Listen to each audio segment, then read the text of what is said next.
Hello my lovely students, welcome to Ganit Vigyan. मैं हूं आपकी ट्यूटर शालिनी। आज की वीडियो में हम एक्सरसाइज 15 बी के क्वेश्चन नंबर 34 से 39 की प्रैक्टिस करेंगे।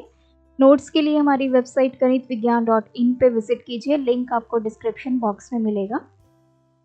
Question number 34, 9 years hence a girl will be 3 times as old as she was 9 years ago। तो इसने बोला है कि 9 साल के बाद एक लड़की जो है वो 3 टाइम्स हो जाएगी किसके, जितने वो 9 साल पहले थी।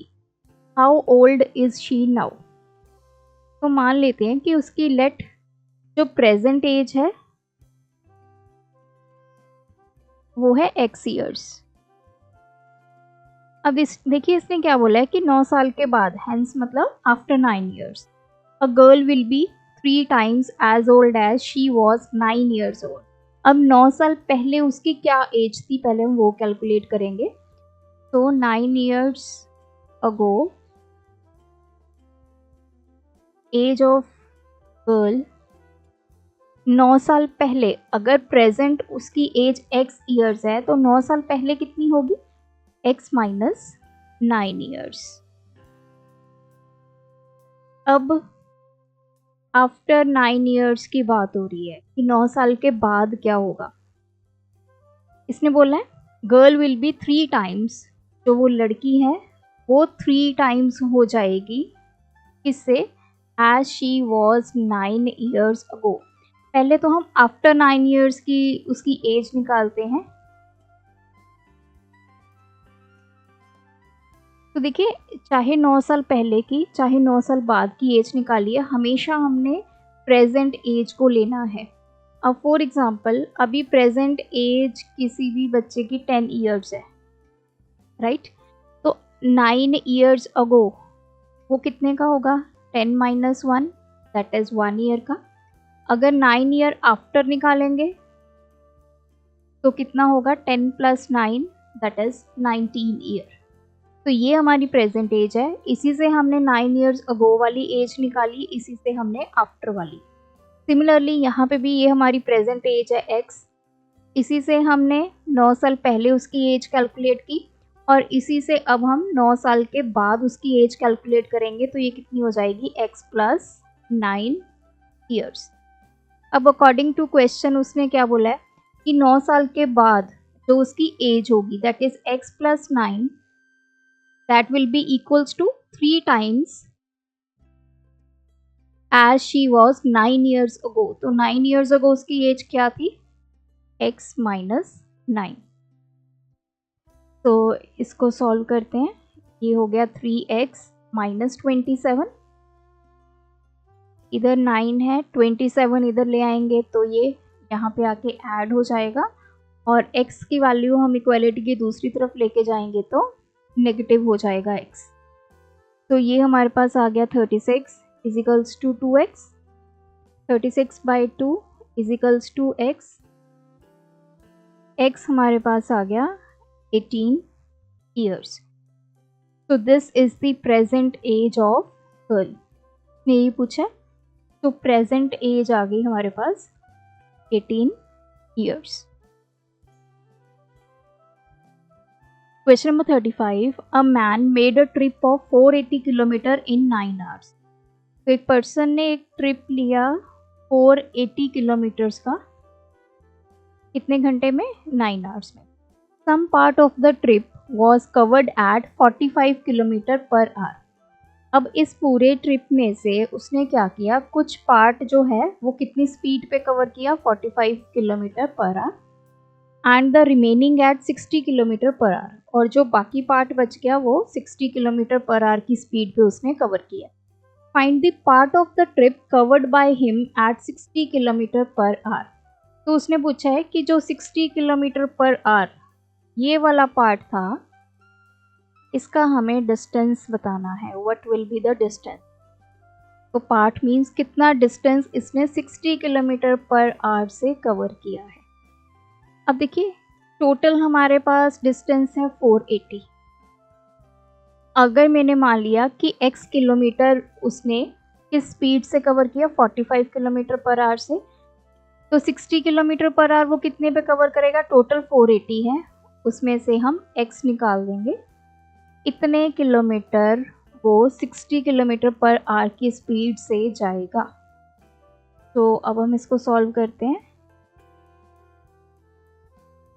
एज वी नो, हम मान लेते हैं कि let x kilometre is the distance covered at 45 kilometre per hour. तो 45 किलोमीटर पर आवर से उसने x डिस्टेंस को कवर कर लिया। तो 480 minus x kilometre is the distance covered at 60 kilometre per hour. तो अब हमें टोटल टाइम गिवन है, इस पूरे ट्रिप पे उसने कितना टाइम यूज़ किया अपना? 9 आवर्स। अब हम क्या करेंगे, पहले चेक करेंगे कि जो x किलोमीटर उसने कवर किया है 45 किलोमीटर पर आवर की स्पीड पे, उस पे कितना टाइम उसने यूज़ किया। तो time taken to cover x kilometre at 45 kilometre per hour. तो टाइम का फॉर्मूला क्या होता है? Distance upon speed. तो डिस्टेंस कितना है x, स्पीड कितनी है 45। तो इतने आवर्स उसने x किलोमीटर को कवर करने के लिए लगा दिए।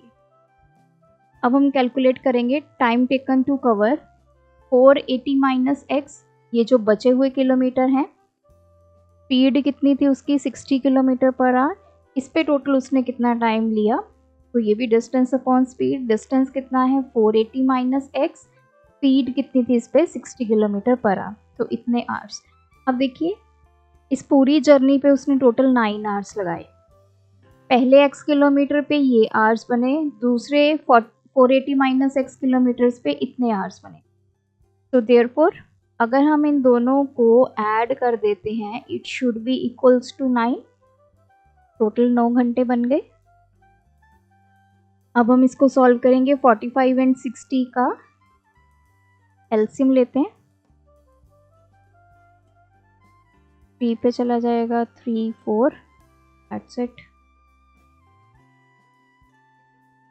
20, ये आ गया हमारे पास 180। तो 45, 180 को 45 से डिवाइड किया, 4 आ गया। 4 को x से मल्टीप्लाई करेंगे, 4x। 180 को 60 से डिवाइड किया, 3 आ गया। 3 मल्टीप्लाई हो जाएगा 480 माइनस x से, इक्वल्स टू 9। ये आ गया 4x प्लस, इसको मल्टीप्लाई कर लेते हैं, ये आ गया 0। 8 3 the 24, 2 carry, 4 3 12, 13 14, minus 3x upon 180 is equals to 9। ये आ गया x plus 1440 upon 180 is equals to 9। x plus 1440 is equals to 180 into 9। तो ये हमारे पास आ गया 1620। x की वैल्यू कितनी आएगी? 1620 माइनस 1440, ये आ गया 0। 12 माइनस 4 8, दिस इज 1। तो x आ गया हमारा 180। मतलब जो पहले 45 किलोमीटर पर आवर की स्पीड से उसने डिस्टेंस कवर किया था वो कितना था? 180 किलोमीटर। तो ये हमें मिल गया। अब इसने क्या पूछा है कि 60 किलोमीटर पर आवर की स्पीड पे जो उसने डिस्टेंस कवर किया था वो कितना था। तो वो कैसे कैलकुलेट करेंगे? We will write distance covered at 60 kilometre per hour, it should be equals to 480 minus x। तो 480 x निकाल दीजिए इसमें से, माइनस 180, ये आ गया 300 किलोमीटर। तो पहले जो 180 किलोमीटर है वो उसने 45 किलोमीटर पर आवर की स्पीड पे कवर किए, और जो नेक्स्ट के 300 किलोमीटर हैं वो 60 किलोमीटर पर आवर की स्पीड से कवर किए। Question number 36. A motorist traveled from town A to town B at an average speed of 54 km per hour. On his return journey, his average speed was 60 km per hour. If the total time taken is 9 1/2 hours, find the distance between the two towns. तो एक person है, वो town ए से town B की तरफ travel करता है. उस टाइम पे उसकी स्पीड कितनी होती है? 54 किलोमीटर पर आवर. फिर उसने क्या किया? वापस आया फ्रॉम टाउन बी से ए की तरफ. उस टाइम पे उसकी स्पीड थी 60 kilometre per our. A to B गया, फिर बी टू ए आया. तो टोटल उसने जो टाइम लिए इस पूरी जर्नी में 9 1/2 आवर. हमें बताना है कि ये दोनों टाउन्स में कितना डिस्टेंस है. तो speed from town A to B, कितनी स्पीड थी उस टाइम पे? 54 kilometre per hour. Speed from town B to A, B से ए की तरफ कितनी थी? 60 किलोमीटर पर आवर. अब मान लेते हैं late x is the distance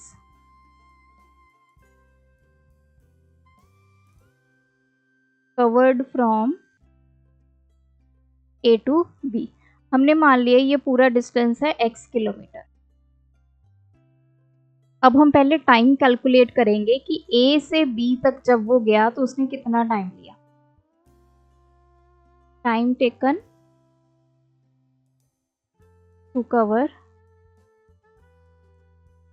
from A to, time किसके इक्वल होता है? Distance upon speed. ए से बी की तरफ डिस्टेंस कितना हुआ? x. कितनी स्पीड पे गया? 54 किलोमीटर पर आवर की. तो इतने आवर्स उसने ए से बी तक जाने में लगा दिए. अब हम कैलकुलेट करेंगे time taken to cover distance from B to A. जब वो वापस आया तब उसने कितना टाइम लगाया? देखिए डिस्टेंस सेम रहेगा, ए से बी जाए चाहे बी से ए जाए, डिस्टेंस सेम है x. स्पीड कितनी थी इस टाइम पे? 60 किलोमीटर पर आवर. तो इतने आवर्स उसने लगा दिए. अब हमें टोटल आवर्स उसके गिवन है कि जब वो ए टू बी गया और बी टू ए आया, कितने आवर्स लगाए? 9 1/2. तो ये आ गया 19/2 आवर्स. अब ये ए टू बी का टाइम है, ये बी टू ए का टाइम है, ये टोटल है. तो टोटल आवर्स 19/2 किसके इक्वल होने चाहिए? Total time taken from A to B x/54 plus B to A x/54 and 60. LCM ले लेते हैं. 7, ये आ गया 3 पे चला गया, 3 9 दा, ये आ गया 3 2 6 6 9 दा 54, ये आ गया 540. 540 को 54 से डिवाइड किया 10, ये आ गया 10x. 540 को 60 से डिवाइड करेंगे, ये आ गया 9 9 इंटू x 9x. ये आ गया 19x/540. क्रॉस मल्टीप्लाई करेंगे 19 into 540 is equals to 19x into 2. तो इसको अभी एज सच रख लेते हैं. ये आ गया.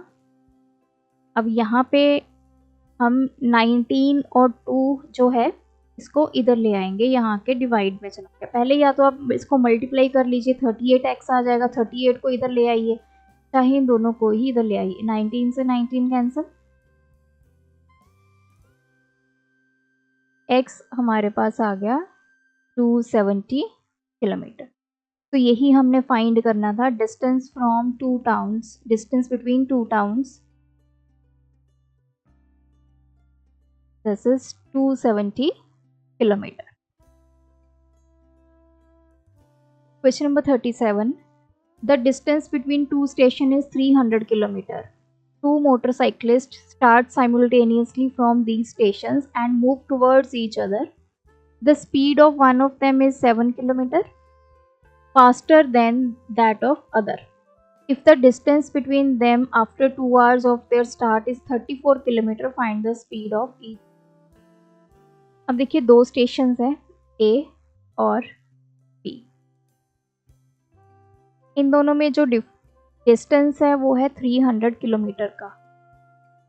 दो मोटरसाइकिलिस्ट हैं, एक स्टार्ट हुआ A से और एक स्टार्ट हुआ B से. अब सिनेरियो क्या बना? The speed of one of them is 7 kilometre faster than that of the other. एक की स्पीड दूसरे से 7 किलोमीटर पर आवर ज़्यादा है. 2 घंटे के बाद क्या हुआ? आफ्टर 2 आवर्स, 2 घंटे के बाद जो उन दोनों में डिस्टेंस बच गया, मान लीजिए कि A यहाँ पे आ गया, B यहाँ पे आ गया, ये जो डिस्टेंस है दोनों के बीच में, दिस इज ओनली 34 किलोमीटर. अब हमें यहाँ पे ये बताना है कि स्पीड कितनी थी. देखिए A B मत लीजिए इसको, A एंड B हमने स्टेशंस को इंडिकेट किया है. मोटरसाइकिलिस्ट हैं, यहाँ पे C1 ले लेते हैं, C2 यहाँ से स्टार्ट हुआ, तो C1 यहाँ पे पहुँच गया, C2 यहाँ पे पहुँच गया, ये A है, ये B है. तो ये सिनारियो हमें गिवन है. अब हम क्या करेंगे? Late speed of C1 motorcyclist, मैंने इसकी स्पीड ले ली x किलोमीटर पर आवर. तो अब जो C2 है उसकी स्पीड कितनी होगी? अगर इसकी x है तो दूसरे की उसने बोला है कि 7 किलोमीटर वो ज़्यादा फास्टली ड्राइव कर रहा है, तो उसकी स्पीड हो जाएगी x + 7 किलोमीटर पर आवर. तो इसकी स्पीड x, इसकी x + 7. अब हमें क्या देखना है? अब देखिए टोटल डिस्टेंस A से लेके B तक 300 किलोमीटर है. अगर ये वाला आप सिनेरियो देखें, C1 यहाँ पे है जो फर्स्ट मोटरसाइकिलिस्ट है, C2 यहाँ पे है, उनके बीच में जो डिस्टेंस है वो है 34 किलोमीटर. टोटल डिस्टेंस हमें गिवन है 300 किलोमीटर. इस पॉइंट को मैंने ले लिया P, जहाँ पे अभी प्रेजेंटली C1 है, इसको मैंने ले लिया Q. अब आप ये देखिए कि टोटल जो AB डिस्टेंस है वो किसके इक्वल आ गया? A से P, P से Q, Q से B. C1 जो है ये P पोजीशन पे है, C2 जो है वो Q पे है. तो टोटल AB डिस्टेंस जो है that is equals to AP, PQ, QB. अब ये तो है AB. AP क्या है? Distance covered by C1 in 2 hours. ये हो गया आपका AP. PQ हमें वैल्यू गिवन है कि इन दोनों के बीच में 34 किलोमीटर्स का गैप है. फिर QB क्या है? Distance covered by C2 in 2 hours. तो ये किसके इक्वल है? टोटल डिस्टेंस के इक्वल है. पहले मैं निकालती हूँ डिस्टेंस कवर्ड बाय C1, फिर इस इक्वेशन में हम वैल्यूज को पुट कर देंगे.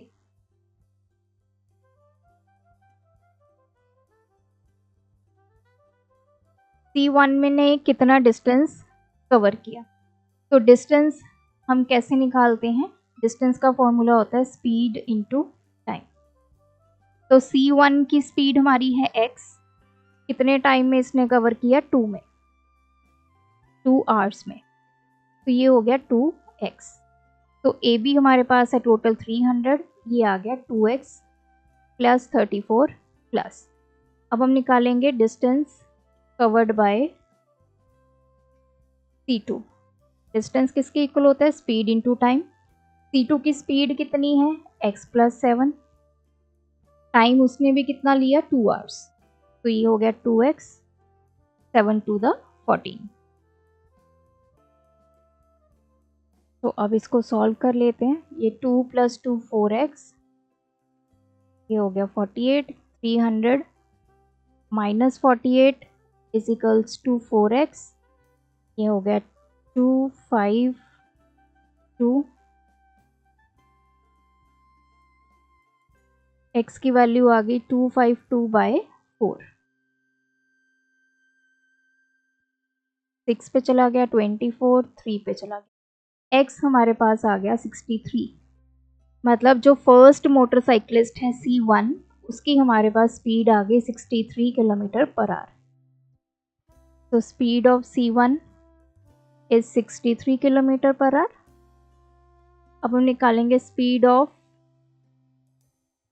C2 कितनी होगी 63, इसमें हम ऐड कर देंगे 7, ये आ गई 70 kilometre per our. Question number 38. A boat travels 30 km upstream in a river in the same period of time as it takes to travel 50 km downstream. If the rate of stream be 5 km per hour, find the speed of the boat in still water. अब देखिए boat का क्या concept रहता है। Stream मतलब ये पानी है,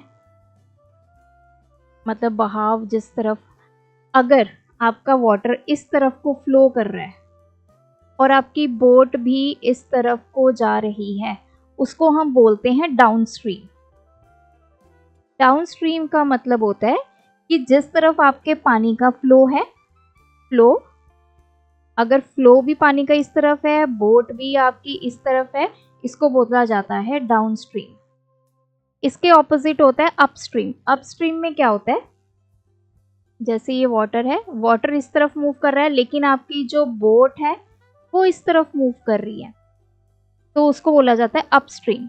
अपस्ट्रीम का केस क्या होगा, फ्लो अगर आपका इस तरफ है और बोट आपकी इस तरफ जा रही है, उसको बोला जाता है अपस्ट्रीम।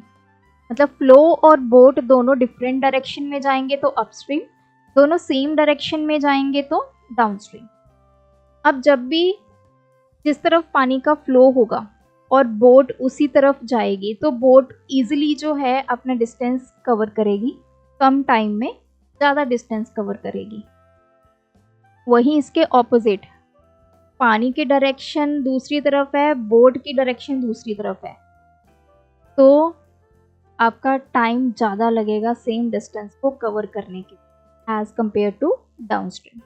अब क्वेश्चन में यही बोला है कि जो बोट है वो 30 किलोमीटर अपस्ट्रीम जा रही है किसी रिवर में in the same period of time. Time आपका सेम है, अपस्ट्रीम में सिर्फ वो 30 किलोमीटर गई, लेकिन डाउनस्ट्रीम में उसने 50 किलोमीटर ट्रेवल कर लिया, मतलब 30 किलोमीटर ज़्यादा ट्रेवल कर लिया, क्योंकि पानी भी उसी डायरेक्शन में जा रहा था, बोट भी उसी डायरेक्शन में जा रही थी, तो ज़्यादा इसने डिस्टेंस कवर किया। रेट ऑफ स्ट्रीम, जो पानी का फ्लो है वो हमें गिवन है 5 kilometre per our. Find the speed of the boat in still water. अगर पानी रुका हुआ है, उसमें आपकी बोट है, तो उसकी हमें स्पीड बतानी है। तो we will write let speed of boat in still water, इसको हम अज्यूम करेंगे x किलोमीटर पर आवर में। अब देखिए इसने हमें बोला है कि जो बोट है जब वो अपस्ट्रीम जा रही है तो 30 किलोमीटर कवर कर रही है और डाउनस्ट्रीम में 50 kilometre at the same period of time. Time दोनों में सेम है। अब पहले मैं डाउनस्ट्रीम की टाइम कैलकुलेट करूंगी, फिर अपस्ट्रीम का हम टाइम कैलकुलेट करेंगे। तो डाउनस्ट्रीम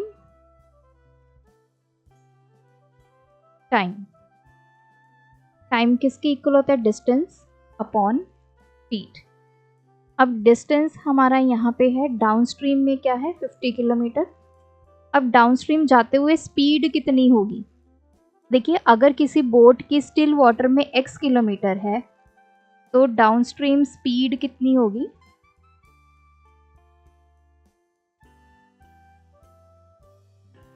जितनी उस बोट की स्टिल वाटर में है, इसमें हम प्लस करेंगे जो वो वाटर है वो किस स्पीड से जा रहा है। रेट ऑफ स्ट्रीम कितनी है 5, तो ये डाउनस्ट्रीम स्पीड बन जाएगी। सो इसको हम यूज़ करेंगे यहाँ पे। अब हम अपस्ट्रीम टाइम निकालेंगे which is equals to distance upon speed. Distance upstream का हमें गिवन है 30 किलोमीटर और हमें यहाँ पे स्पीड निकालनी है। पहले हम अपस्ट्रीम स्पीड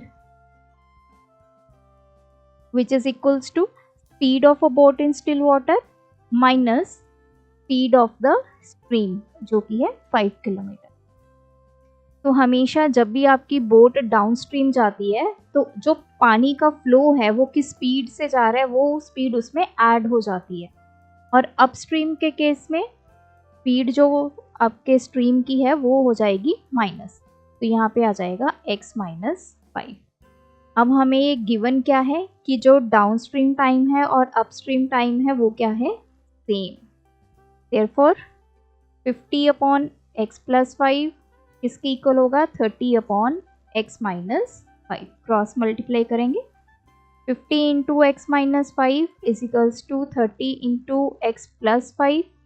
ये आ गया 50x minus 250, 30x plus 150।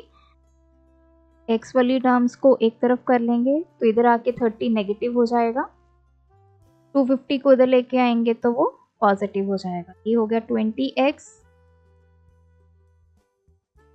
x की value 400 by 20 which is equals to 20। तो speed of boat in still water हमारे पास आ गई 20 kilometre per hour. Last one is the length of each of the equal side of an isosceles triangle is 4 centimetre longer than the base.